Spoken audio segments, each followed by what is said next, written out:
He thought he was safe on his own land, a quiet lake cabin built with love and hard work was supposed to be his family's retreat. But the HOO had other plans. They claimed he owed fees, petty, ridiculous fees, and when he resisted, they came with bulldozers. In minutes, his dream was reduced to rubble. But what the HOO didn't know was that this Black man's family carried a power far greater than any HOA board could imagine. What happens when injustice collides with federal authority? This story reveals it all. Curtis had always believed in hard work and quiet living. After years of saving, he finally built a small lake cabin where his family could escape the noise of the city. To him, it wasn't just a cabin. It was proof that he could create something lasting, a place his children and grandchildren could cherish. The mornings were filled with the sound of water against the shore, evenings with laughter around the fire, but beneath the peace, tension was brewing. The local HOA, known for targeting families like his, claimed he owed them money for community fees. Curtis knew it wasn't about the money, it was about control. And while he tried to ignore their letters and threats, he couldn't shake the feeling that they were waiting for the perfect moment to strike Dot at first. The letters seemed like a nuisance generic notices about late fees and community dues. Curtis crumpled them up, tossing them aside. He had already paid what was required when he purchased the land. But the HOO kept pushing. The language in their letters grew sharper, almost threatening. Failure to comply will result in enforcement. Action. It wasn't just bureaucracy, it was intimidation, and Curtis could feel the weight of it pressing against him. Neighbors started whispering, some even avoiding him. A few hinted that the HOA board had it out for him. Curtis noticed that others' families who didn't look like him were left alone, even when their lawns grew wild or their sheds sat half collapsed. Yet, when he left a canoe by the lakeshore for a weekend, he received a formal warning. The pattern was undeniable. The HOA wasn't just after compliance, they were after him. Then came the knock at the door. Two men in crisp polo shirts stood on his porch, clipboards in hand, smirks on their faces. They told him he owed thousands in unpaid fees.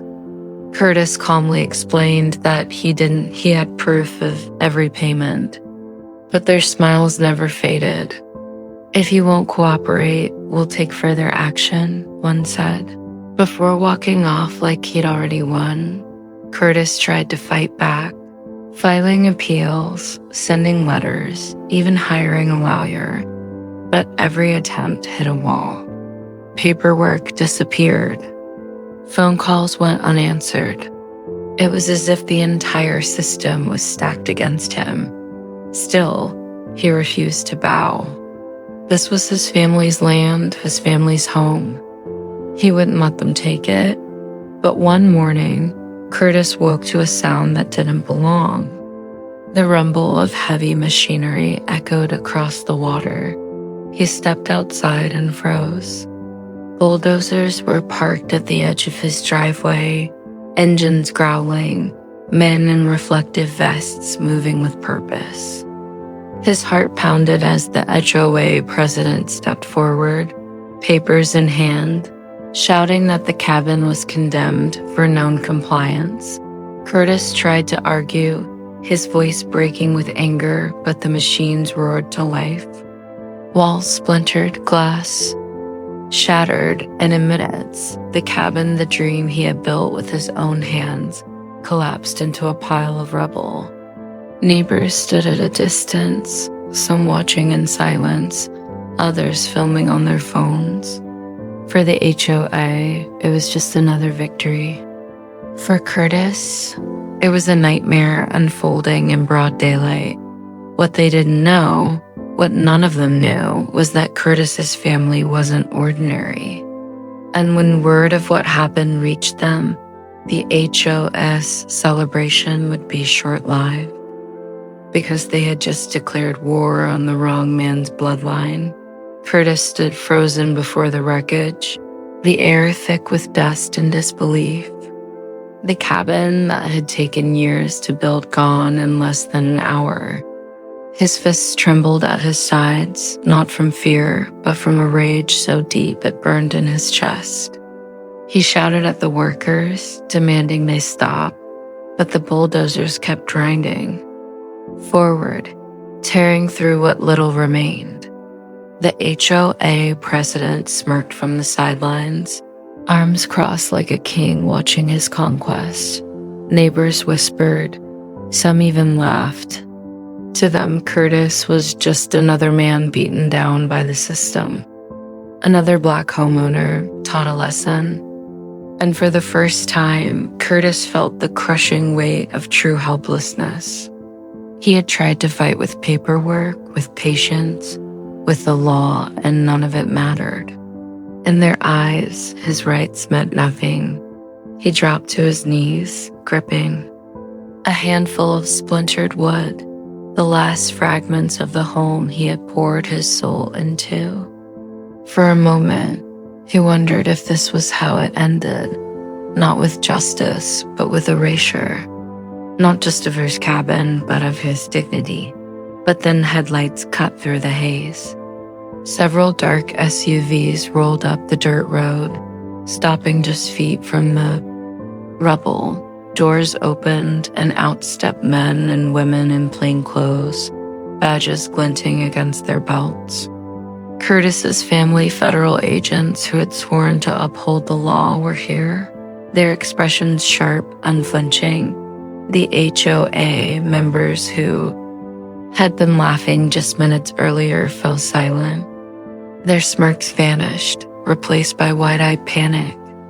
Because now they weren't facing a man they thought they could bully. They were facing an entire family armed with the power of the federal government. And in that instant, the balance of power shifted at the sight of Curtis's family stepping out of those SUVs was more than a personal victory. It was a turning point. Federal agents immediately began documenting everything. The bulldozers, the so-called condemnation order, the smug faces of the HOA board members who suddenly looked pale and small. What the HOA thought was an easy target had just become a federal investigation. For once, the people who abused power were the ones being held accountable. Curtis's cabin could never be rebuilt exactly as it was. The memories, the laughter, the walls built with his own hands, they were gone. But what remained was far more powerful. Proof that injustice doesn't always go unanswered. That silence can shatter when truth is backed by courage and authority. Yet this story isn't just about Curtis. It's about every homeowner who's been targeted for the color of their skin. It's about the countless families who don't have federal agents in their corner when the system decides to crush them. His victory is rare, but his pain is far too common. Because racism doesn't always wear a badge or wave a flag. Sometimes it hides behind neighborhood rules, meeting minutes, and signatures on paper.